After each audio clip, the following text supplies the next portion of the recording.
नमस्कार, welcome to exploring answers. इस channel के माध्यम से मैं आपके साथ यूपीएससी सिविल सर्विस एग्जाम, जिसे हम आम बोलचाल की भाषा में आईएएस की एग्जाम भी कहते हैं, जिसमें 2013 से लेकर वर्तमान तक के यूपीएससी मेंस में पूछे गए सभी प्रश्नों के उत्तरों पर आधारित वीडियोस की एक श्रृंखला लेकर आई हूँ। इस श्रृंखला में हम एक एक टॉपिक कवर करेंगे। उस टॉपिक से रिलेटेड पूछे गए सभी प्रश्नों के मॉडल आंसर्स को पूरा करने के पश्चात ही हम दूसरे नए टॉपिक की शुरुआत करेंगे। तो अब बिना किसी भी देरी किए शुरू करते हैं आज का ये सेशन। अभी तक हमने डिजास्टर मैनेजमेंट से रिलेटेड 2013 से 2020 तक के मेंस के सभी प्रश्नों को हल कर लिया है। तो आज का ये आखिरी वीडियो होगा डिजास्टर मैनेजमेंट से रिलेटेड। इसमें हम 2021 से 2022 तक के यूपीएससी मेंस के सभी प्रश्नों को पूरा कर लेंगे। तो आइए शुरू करते हैं आज के प्रश्नों को। भूकंप संबंधित संकटों के लिए भारत की भेद्यता की विवेचना कीजिए। पिछले 3 दशकों में भारत के विभिन्न भागों में भूकंप द्वारा उत्पन्न बड़ी आपदाओं के उदाहरण प्रमुख विशेषताओं के साथ दीजिए। तो देखिए, इस प्रश्न में हमें क्या पूछा गया है, भूकंप के लिए भारत कितना सुभेद्य है, यह हमें बताना है पहले आयाम में। दूसरी बात क्या बतानी है कि पिछले 3 दशकों में, यानी 30 वर्षों की बात यहाँ की गई है। 30 वर्षों में भारत में जो भूकंप आए हैं अलग अलग भागों में, उसके उदाहरण हमें देने हैं, उसकी विशेषता के साथ इस दूसरे आयाम को इसमें हमें कवर करना है। तो आइए शुरू करते हैं इस उत्तर को, जिसे हमें 150 शब्दों में लिखना है 10 अंकों के लिए। सबसे पहले हम अपने इंट्रोडक्शन की शुरुआत भूकंप से करेंगे कि भूकंप क्या होता है। तो ऊर्जा की रिहाई के कारण होने वाली पृथ्वी का कंपन जो सभी दिशाओं में यात्रा करने वाली तरंगें उत्पन्न करता है, भूकंप कहलाता है। ठीक, तो अभी भारत भूकंप के प्रति भेद्य है। कितना भेद्य है हमें ये बताना था। देखिए, भारत की भेद्यता बतानी थी भूकंप संबंधी। तो पहले आयाम को अभी हम शुरू करने जा रहे हैं। तो भारत भूकंप के प्रति भेद्य है क्योंकि भारत प्रमुख रूप से अल्पाइन हिमालय बेल्ट का हिस्सा है। भूकंप के कारण द्रवीकरण एवं भूस्खलन का खतरा बना रहता है। तो पहला कारण है भूकंप के प्रति सुभेद्य होने का कि यह अल्पाइन हिमालय बेल्ट का हिस्सा है। अल्पाइन हिमालय यानी जो देखिए, हिमालय एक प्रकार से युवा पर्वत है। यह अभी भी बढ़ रहा है। हर वर्ष इसकी लंबाई, ऊंचाई जो है बढ़ती जा रही है। तो यह बढ़ते रहने के कारण इसमें भूकंप आना, इसका यह एक कारण है। दूसरा प्रमुख कारण भारतीय प्लेट और यूरेशियन प्लेट के अभिसरण के कारण भूकंप आने की संभावना बनी रहती है। तो जो भारतीय प्लेट है और यूरेशियन प्लेट है, इनमें होने वाले टकराव के कारण भी भूकंप आता है। और तीसरा प्रमुख कारण है घनी आबादी वाले क्षेत्रों, व्यापक अवैज्ञानिक निर्माणों और अनियोजित शहरीकरण के कारण भी इसका खतरा बना रहता है। ड्रिलिंग जो आजकल बहुत ज़्यादा हो रही है निर्माण कार्यों में, उसकी वजह से भी यह एक खतरे का कारण बन चुका है। तो अभी हम थोड़ा सा बताते हैं कि भारत के भूकंपीय क्षेत्र कितने हैं। तो भारत के 5 भूकंपीय क्षेत्र है, जोन्स है, जिसको हम इस मैप के द्वारा देखेंगे। देखिए, मैप इतना एक्यूरेट नहीं था, तो इसलिए मैंने खुद लिख दिया है कि मैप एक्यूरेसी वेरी बैड। ठीक है, मुझे खुद को इसकी थोड़ी प्रैक्टिस करनी चाहिए। तो यह मैप देख लेते हैं, 5 क्षेत्रों की बात करते हैं। तो जो पहला क्षेत्र है अधिकतम क्षति या जोखिम का क्षेत्र है, यहाँ सबसे ज़्यादा खतरा है। तो देख लेते हैं यह कौन सा क्षेत्र है। तो आप देख सकते हैं, देखिए उनको मैं हाईलाइट कर रही हूँ येलो मार्क से। यहाँ पर सर्वाधिक हमें खतरा है भूकंप का। ठीक, अभी दूसरे जगह की बात करें तो अधिक क्षति वाला या अधिक जोखिम वाले क्षेत्रों को हमने देखिए इस तरह से डॉट के रूप में दर्शाया है, आप देख सकते हैं। ठीक, और ये सर्वाधिक खतरे वाला ये भी पूरा क्षेत्र है। उसके बाद मध्यम जोखिम वाला क्षेत्र देख सकते हैं, जो पूरा प्लेन दिख रहा है ना, यहाँ पर मध्यम जोखिम है। और ये प्लस का जो चिन्ह दिया गया है, यह निम्न जोखिम वाले क्षेत्र है यहाँ पर। और ये अति निम्न जोखिम वाले, यानी यहाँ पर लगभग ना के बराबर खतरा है। ठीक है, इस तरह से आप अपने उत्तर को मैप के थ्रू भी बता सकते हैं। तो देखिए, हमने यहाँ पर न केवल मैप बनाया है, बल्कि इसके साथ कुछ एग्जाम्पल को भी हमने यहाँ पर ही हाईलाइट कर दिया है। देख सकते हैं। जैसे 1999 में उत्तरकाशी में भूकंप आया था, उसके पहले जबलपुर में भूकंप आया था 1997 में, और इससे भी पहले आया था लातूर में भूकंप 1993 में, और इससे पहले कोयना 1967 में आया था। और हम देख सकते हैं कि गुजरात के जो भुज इलाका है उसमें भी 2001 में, और मुजफ्फराबाद जम्मू कश्मीर का इलाका है वहाँ 2005 में भूकंप आया था। तो देखिए इस तरह से हमने कुछ उदाहरण बता दिए, उत्तरकाशी का बताया, जबलपुर का बताया, कोयना, लातूर, भुज, मुजफ्फराबाद, इस तरह के हमने भूकंप जहाँ पर आए थे उनको भी अपने मैप में ही हाईलाइट कर दिया है। तो दूसरे आयाम को अभी पूरा करते हैं अपने उत्तर के हम, ठीक है। पिछले 3 दशकों में भूकंप के कारण हुई प्रमुख आपदाएं अभी हम बता रहे हैं। उन्होंने कुछ विशेषताओं के साथ इसे हमें बताने को कहा था। तो देखिए पहला हम बता रहे हैं 1993 के लातूर में आए भूकंप के बारे में, जिसको हमने मैप में भी दर्शाया था। देखिए अपेक्षाकृत उथली गहराई के कारण सतह को काफ़ी नुकसान हुआ। क्षेत्र में प्लेट सीमाओं के कारण यह विवाद का विषय बना हुआ है। तो प्रमुख कारण इसका रहा कि यह प्लेट के सीमाओं में आता है, इस वजह से फिर भूकंप आने का खतरा यहाँ पर अभी भी बना हुआ है। दूसरा उदाहरण है 1999 का चमोली में आया भूकंप। थ्रस्ट फॉल्ट के कारण भूकंप परिणाम स्वरूप भूस्खलन, सतही जल प्रवाह में परिवर्तन हुआ, सतह का टूटना और कई फटी हुई घाटियाँ इसके कारण बनी। तीसरा भूकंप का उदाहरण है 2001 में आया भुज में भूकंप। यह एक पुनः सक्रिय फॉल्ट के साथ संबंध था जो पहले अज्ञात था। जीवन एवं संपत्ति की हानि इससे हुई थी बहुत। और अन्य उदाहरण के रूप में 2004 में आए हिंद महासागर के भूकंप की हम बात कर सकते हैं, जिस कारण सुनामी आया था। और यह कितना घातक रहा ये तो आप जानते ही है इसका, क्योंकि इफ़ेक्ट भारत सहित अन्य 14 देशों में हुआ था। तो बहुत लोगों की इसमें जान गई थी, बहुत सा बेसिक इंफ्रास्ट्रक्चर का इसमें नुकसान हुआ था। यह हमने एक पिछले प्रश्न में देखा ही था। तो देखते हैं इसमें क्या क्या हुआ। पानी के नीचे भूकंपीय गतिविधि द्वारा यह निर्मित हुआ था, जिससे बड़े पैमाने पर लहरें उत्पन्न हुई, जिस कारण तटीय क्षेत्रों एवं द्वीपों में बाढ़ आ गई, जिससे दीर्घकालीन परिवर्तन हो गए। तो इस तरह से हमने उत्तर के सभी डायमेंशन को कवर किया। अभी हम एक निष्कर्ष लिखने जा रहे हैं। भूकंप सुरक्षा के मामले में भारत एक लंबा सफ़र तय कर चुका है, फिर भी इसमें बहुत कुछ किया जाना बाकी है। 21वीं सदी में सुरक्षित घरों का निर्माण, वैज्ञानिक अवसंरचना निर्माण, नियोजित शहर प्रणाली के द्वारा ऐसी आपदाओं का प्रभाव कम किया जा सकता है। तो हमने एक तरह से बता दिया है कि पास्ट में हमने बहुत लंबा सफ़र तय किया था भूकंप के मामले में, पर अभी जो 21वीं सदी चल रही है तो इसमें हम इन उपायों को अपना के इसका कुछ प्रभाव को कम कर सकते हैं। ये हमने एक दूरदर्शी उत्तर को भी बताया है। तो इस तरह से इस प्रश्न का उत्तर हम पूरा कर लिए हैं। अभी चलते हैं अगले प्रश्न की ओर। अभी हम 2021 में पूछे गए प्रश्नों को हल करेंगे।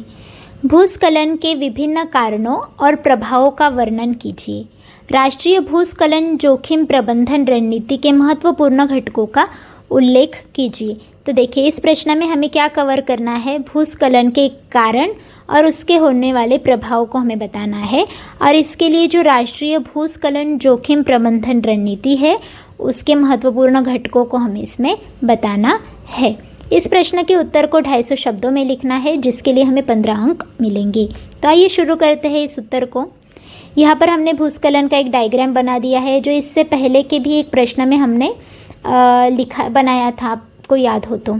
ठीक है, चट्टान के टुकड़ों, मलबों या मिट्टी के ढेरों के ढलान के सहारे नीचे गिरना भूस्खलन कहलाता है। देखिए चट्टानों के टुकड़ों का, मलबों का और मिट्टी के ढेर का ढलान के सहारे नीचे गिरना, इस तरह से क्या कहलाता है, भूस्खलन कहलाता है। भारत में लगभग 15% क्षेत्र भूस्खलन से प्रभावित है। यह भी हमने बहुत बार अपने आंसर में कवर किया था पहले भी। भारतीय प्लेट व यूरेशियन प्लेट में अभिसरण चट्टानों को कमज़ोर बनाता है, जिससे भूस्खलन की संभावना बढ़ जाती है। अभी हम भूस्खलन के कारण को बताते हैं। भूस्खलन आने के 2 कारण हो सकते हैं, मुख्यतः प्राकृतिक कारण और कुछ मानव जनित या मानवीय कारण हो सकते हैं। तो प्राकृतिक कारण में क्या आता है? बादल फटना, जिस कारण भारी वर्षा होती है और इससे मिट्टी का बहुत ढलान के सहारे नीचे गिरने लगती है, जिससे भूस्खलन होता है। दूसरा कारण है प्लेट विवर्तनिकी के कारण। प्लेटों में जब टकराव होती है तब भी फिर भूस्खलन होता है। मतलब एक जैसे समझ लीजिए ये दो प्लेट है, अगर इनमें टकराव हो रहा है तो इसकी वजह से जो प्लेट नीचे की ओर जाएगी उसकी सारी मिट्टी जो है नीचे की ओर ढलान के सहारे गिरने लगेगी, इससे भी भूस्खलन होगा। अन्य कारण है प्राकृतिक में भूकंप व ज्वालामुखी के कारण भी यह होता है। और अंतिम है इसमें ग्लेशियर पिघलने के कारण भी। ग्लेशियर अपने साथ साथ फिर वहाँ की मिट्टी को भी ढलान के सहारे नीचे गिरा देती है। भूस्खलन के मानवीय कारणों की बात करें तो इसमें खनन की वजह से भूस्खलन होता है। वनों का जो तीव्र विनाश हम कर रहे हैं, पेड़ जो है काटे जा रहे हैं, जिस कारण वहाँ की मिट्टी जो है थोड़ी से भी वर्षा के कारण तुरंत ढलान के सहारे नीचे गिरती है। क्योंकि आपको पता ही है कि पेड़ों की जड़ें मिट्टी को पकड़ के रखती है और पेड़ों की संख्या कम होने से फिर यह भी एक भूस्खलन का प्रमुख कारण बना हुआ है। अन्य कारण है निर्माण कार्य, बांध निर्माण और स्थानांतरित या झूम कृषि जो होती है, इसके कारण भी भूस्खलन हो रहा है। हमने कारणों को समझ लिया, अभी भूस्खलन के क्या प्रभाव पड़ते हैं उसे भी देखते हैं। जीवन की हानि होती है, आधारभूत ढांचे का विनाश होता है, प्राकृतिक संसाधनों की हानि होती है, मिट्टी का कटाव होता है और नदियों में गाद भरने से बाढ़ भी इसके कारण कई बार आ जाती है। तो अभी इस प्रश्न के अंतिम डायमेंशन को कवर करते हैं। राष्ट्रीय भूस्खलन जोखिम प्रबंधन रणनीति के महत्वपूर्ण घटक निम्नलिखित है। 1. भूस्खलन जोखिम क्षेत्र। 2. भूस्खलन निगरानी और पूर्व चेतावनी प्रणाली। 3. जागरूकता कार्यक्रम। 4. हितधारकों का प्रशिक्षण और क्षमता निर्माण। 5. पर्वतीय क्षेत्र विनियमों की तैयारी और नीतियाँ। 6. भूस्खलन का स्थिरीकरण और शमन एवं भूस्खलन प्रबंधन, जिसे SPV का हम निर्माण कहते हैं। तो इस तरह से अभी हम इसके निष्कर्ष की ओर बढ़ रहे हैं। NDMA यानी नेशनल डिजास्टर मैनेजमेंट अथॉरिटी द्वारा बनाई गई राष्ट्रीय भूस्खलन जोखिम प्रबंधन रणनीति का कड़ाई के साथ पालन कर भारत में भूस्खलन आपदाओं के प्रभाव को कम किया जा सकता है। ठीक, अभी हमने आज के दूसरे प्रश्न के उत्तर को भी पूरा कर लिया है। अभी पढ़ते हैं अगले प्रश्न की ओर। ठीक, अगला प्रश्न है 2022 में, यानी अभी हाल ही में जो मेंस की एग्ज़ाम हुई थी 2022 में, उसमें जो प्रश्न पूछा गया था उसको अभी हम देख रहे हैं। भारतीय उपमहाद्वीप के संदर्भ में बादल फटने की क्रियाविधि और घटना को समझाइए। हाल के 2 उदाहरणों की चर्चा कीजिए। तो इस बार हमने देखा था कि कई जगह बादल फटने के कारण बहुत वर्षा हुई थी और बहुत सी समस्याएं इस कारण आई थी। तो हमें इस प्रश्न के उत्तर में बताना है कि भारतीय उपमहाद्वीप में बादल जो फटता है उसकी क्या क्रियाविधि है और घटना को यह समझाना है, जिसे हम ज्योग्राफी में हमेशा पढ़ते हैं। और साथ ही साथ हाल के हमें 2 उदाहरण बताने हैं। आपको एक बता दूं कि अगर आपको कुछ उदाहरण नहीं भी याद रहते तो कुछ ऐसी जगहों को याद रखना है कि जहाँ पर यह घटनाएं हमेशा होती है। जैसे कि आप देख सकते हैं कि उत्तराखंड में बादल फटने जैसी समस्याएं, भूस्खलन जैसी समस्याएं हमेशा होती है। तो कुछ 2-4 जगह को अगर आप याद भी रख लेते हैं तो भी आपको थोड़ी आसानी होगी। और अगर आप न्यूज़पेपर पढ़ रहे हैं तब तो फिर कोई दिक्कत नहीं आती होगी आपको इसमें। तो इस प्रश्न के उत्तर को हमें 150 शब्दों में लिखना है 10 अंकों के लिए। तो आइए शुरू करते हैं इस प्रश्न के उत्तर को। वैज्ञानिकों के अनुसार यदि किसी स्थान पर 1 घंटे में 10 सेंटीमीटर या उससे अधिक की वर्षा होती है तो इसे बादल का फटना कहा जाता है। इसे हम 10 सेंटीमीटर भी कह सकते हैं या 100 मिलीमीटर वर्षा भी कह सकते हैं। ठीक है, अर्थात किसी स्थान पर अत्यधिक तीव्र वर्षा कम समय में होना ही बादल फटना कहलाता है। तो हमने यहाँ पर इंट्रोडक्शन दे दिया, बादल फटना क्या होता है। अभी दूसरे डायमेंशन को देखते हैं। भारतीय उपमहाद्वीप में बादल फटने की क्रियाविधि और घटना बतानी है। तो देखिए, अगर हम किसी भी प्रश्न के उत्तर को अगर ऐसे इस तरह से हाईलाइट कर देते कि हम प्रश्न के इस भाग को अभी यहाँ कवर कर रहे हैं, तो जो एग्जामिनर हमारी कॉपी चेक कर रहा होता है उन्हें भी आपके आंसर को समझने में आसानी होती है। वो हेडलाइन देख के भी बहुत हद तक समझ लेते हैं कि हाँ यह स्टूडेंट जो है पहले इंट्रो अच्छे से दे रहा है, फिर जो दूसरी बात प्रश्न में पूछी गई है उसको भी कवर कर रहा है। तो इस तरह से एग्जामिनर भी आसानी से आपके आंसर को चेक कर पाता है और अच्छे मार्क्स भी कहीं ना कहीं हमें मिल जाते हैं। तो अभी हम समझा रहे हैं भारतीय उपमहाद्वीप में बादल फटने की क्रियाविधि और घटना। तो भारतीय उपमहाद्वीप में आमतौर पर यह घटना तब घटित होती है जब मानसून उत्तर की ओर और बंगाल की खाड़ी या अरब सागर से होते हुए मैदानी इलाकों से हिमालय की ओर बढ़ता है, जो कभी कभी 75 मिलीमीटर की वर्षा करता है।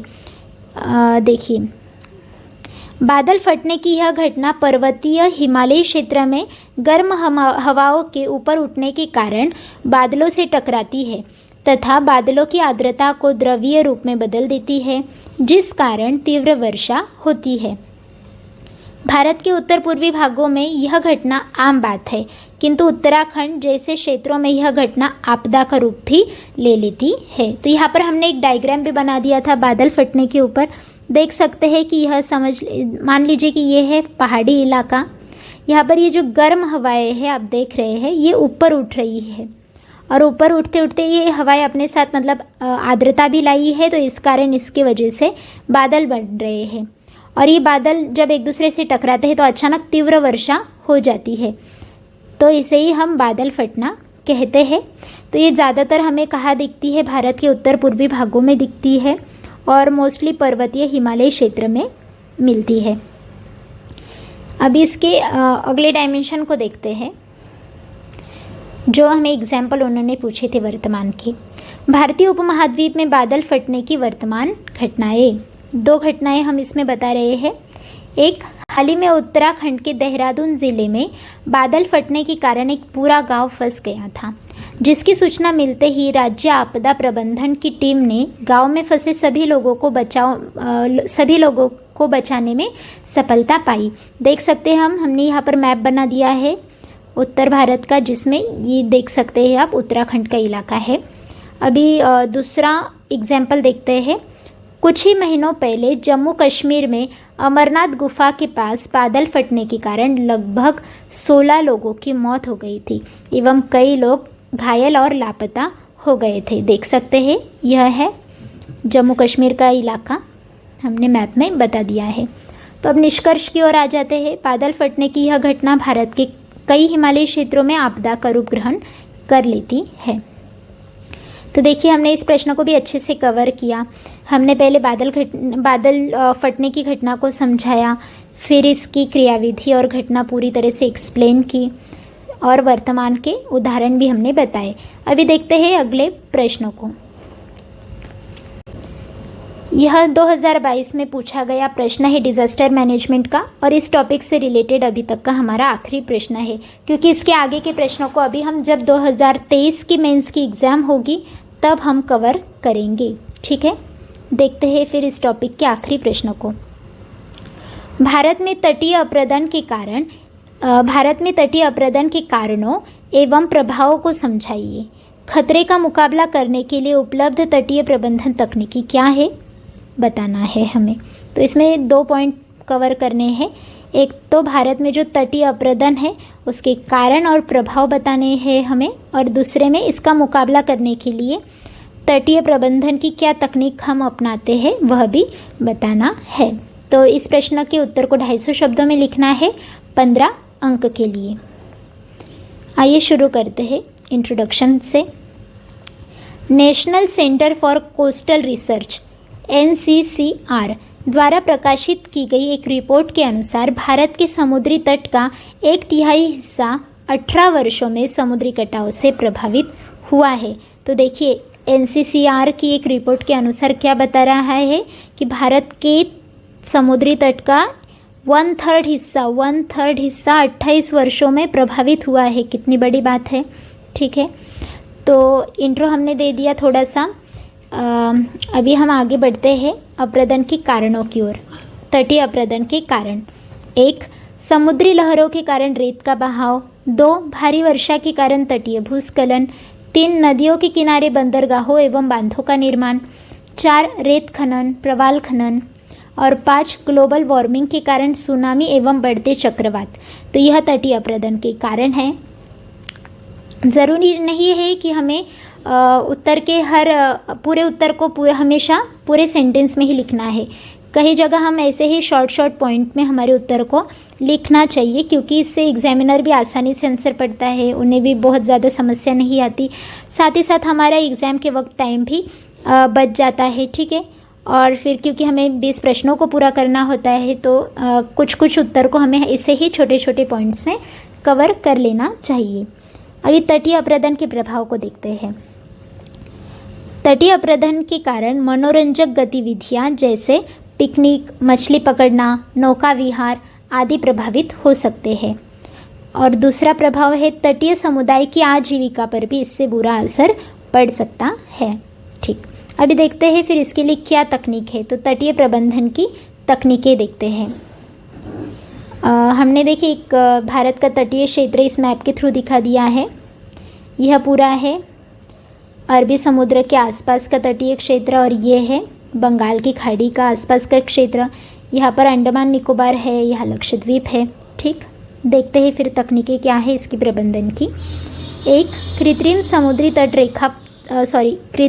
समुद्री तट पोषण, और दूसरा सुरक्षात्मक संरचनाओं का निर्माण जैसे सी वॉल्स, यानी एक तरह से किनारों पर दीवार बनाई जाती है। इसका निर्माण करके भी हम तटीय अपरदन को कम कर सकते हैं। और एक ये जो था कृत्रिम समुद्री तट पोषण, यानी कृत्रिम तरीके से भी फिर हम इस भाग, मतलब ये जो मिट्टी यहाँ से जो भूस्खलित हुई है उसका भी हम कृत्रिम रूप से उसे बनाने के बारे में सोच सकते हैं।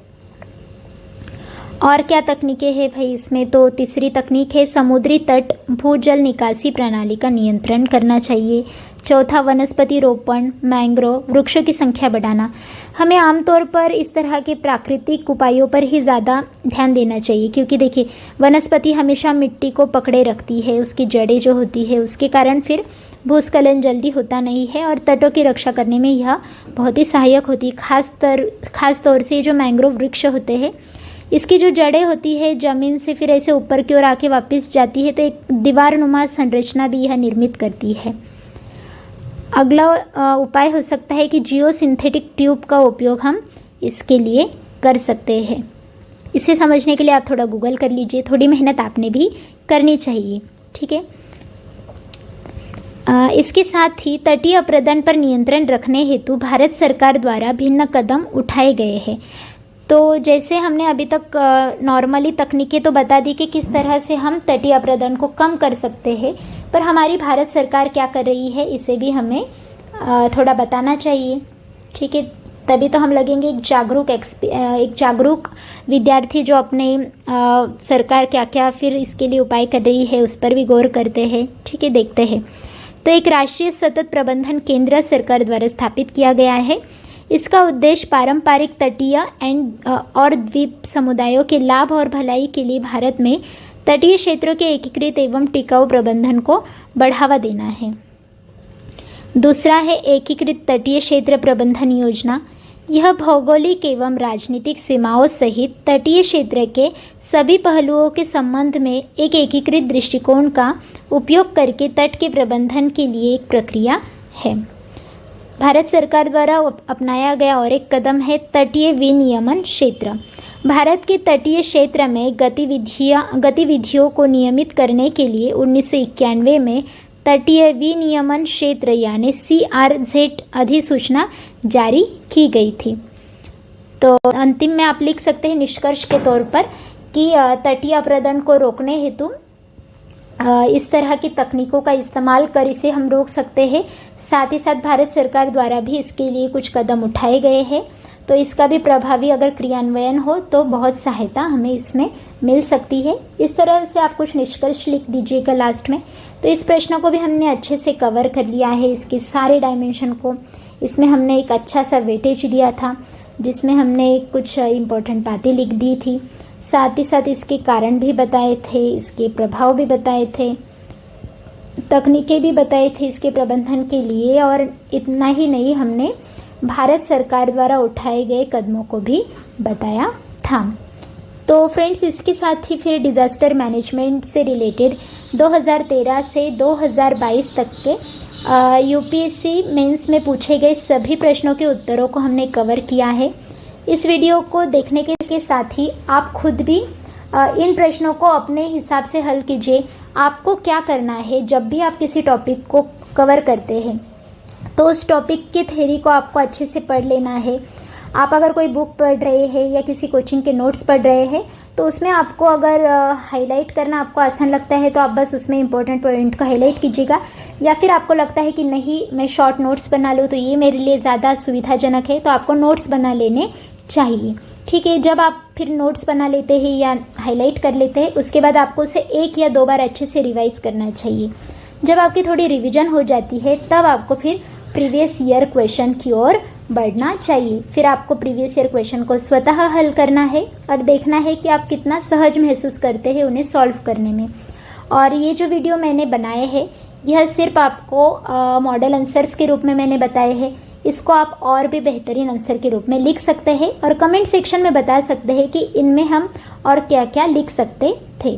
तो ठीक है, किसी भी फिर टॉपिक को कवर करने के लिए आपको मैं वापस से बता देती हूँ कि कोई भी सब्जेक्ट अगर हो तो उसके बारे में हमें पहले रीड करना होता है, उसे अंडरस्टैंड करना होता है। ठीक है, वह करने के बाद उसके नोट्स बना सकते हैं या हाईलाइट कर सकते हैं, फिर उसके अच्छे से रिवीजन कर सकते हैं। ठीक है, और रिवीजन के बाद उसके फिर पीवाईक्यूज़ को हल कर सकते हैं और फिर देख सकते हैं कि कौन से पार्ट हमें समझ में नहीं आए हैं, फिर उसकी वापस से प्रैक्टिस और रिवीजन कर सकते हैं। यही होता है पढ़ाई का एक सिंपल तरीका जिसे आप अपना सकते हैं। तो दोस्तों, अभी हम अगली बार मिलेंगे, किसी नए टॉपिक को स्टार्ट करेंगे। यूपीएससी मेंस में पूछे गए किसी अलग टॉपिक को स्टार्ट करेंगे और उसके सभी पीवाईक्यू को कवर करेंगे। तब तक के लिए आप पढ़ते रहिएगा, हर टॉपिक को इस तरह से अच्छे से पढ़िए, रिवाइज कीजिए और उसकी प्रैक्टिस करते रहिए। सो बाय फ्रेंड्स।